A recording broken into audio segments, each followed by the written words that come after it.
What's going on, Squad Drone Dude, aka Mark Clancy, and I got something really cool to show you guys. Okay, so I had a couple broken mini quads, so I just decided, hey, why not try to make a self-stabilized airplane? So I took a piece of paper, made a paper airplane. Uh, Obviously tape. We got a straw there, and that's about it. But it actually pretty works really well. Yeah, it takes about 15 minutes to charge, and you get about, I don't know, 12-minute flight out of it. Um, I mean, this one's pretty rough shape right now, as you guys see. It's in pretty rough shape, pretty beat up, so it's time for a new one. But what you would need is a $10 to $15 quad, soldering iron, tape, straw, scissors. But if you do not want to use the solder method, you don't have to. You can do like what I did here.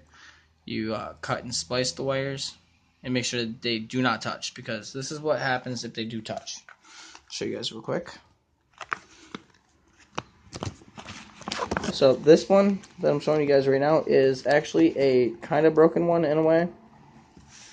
Okay, so this is not supposed to happen, guys.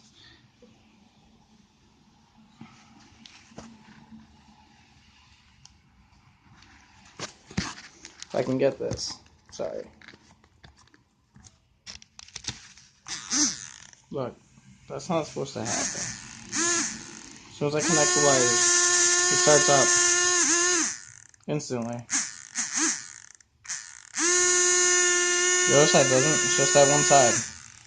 That is the downfall from when, if you have your two wires touch each other.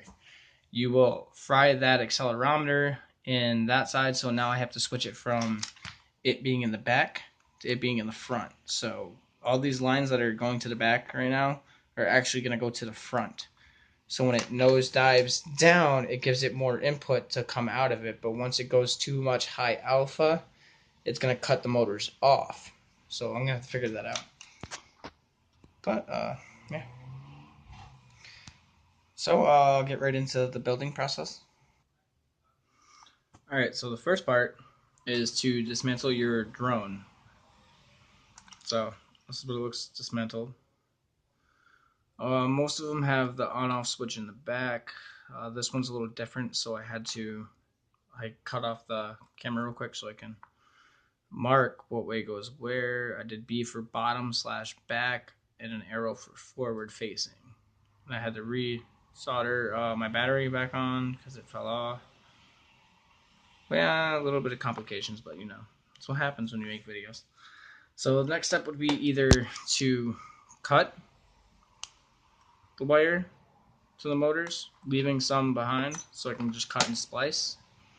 Or I can just go with the solder method and just solder new lines onto it and split them off, etc. I'll show you guys what I got going on now. Right after I'm done cutting and all that good stuff. Alright, before you guys go any farther, when you make your paper airplane, make it as simple as possible. I do the hot dog way. I do two folds, and I make some pretty fat wings for more surface area for gliding. But what you have to do is first is you have to find your center of balance. So mine's about a little bit forward. Mine's about right here, guys.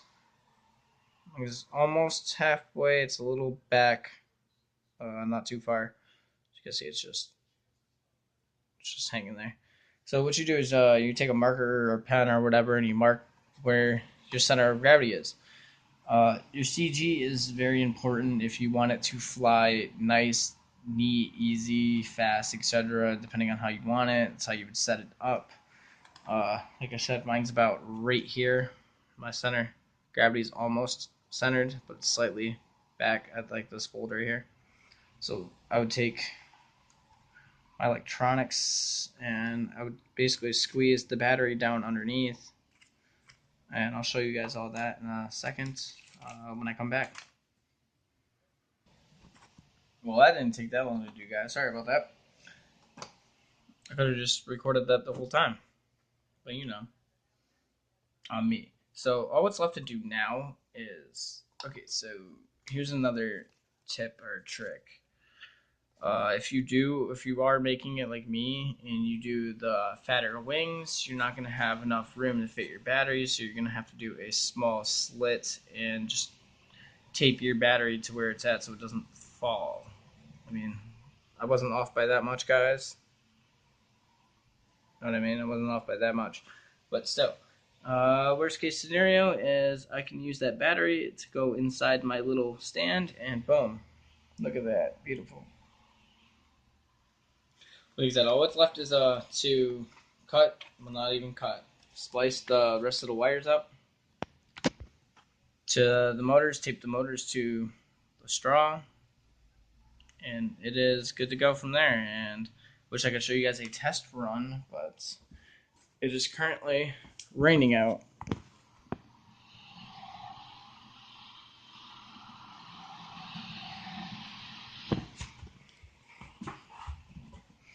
All right, I'll be back. And there we go. That's the finished product, just about. Besides showing you guys that it actually works. Besides a test plate. There's a mini controller.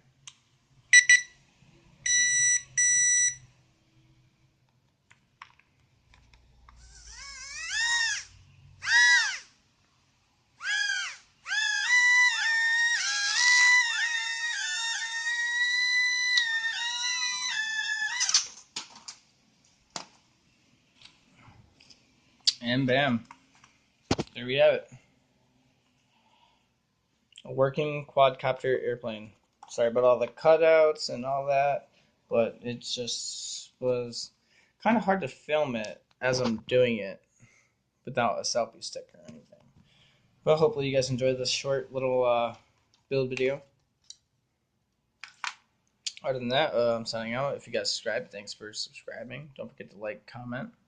If you guys have not, please do. If you haven't hit that bell, please do for future content. Other than that, signing out. Hopefully you guys have a great day.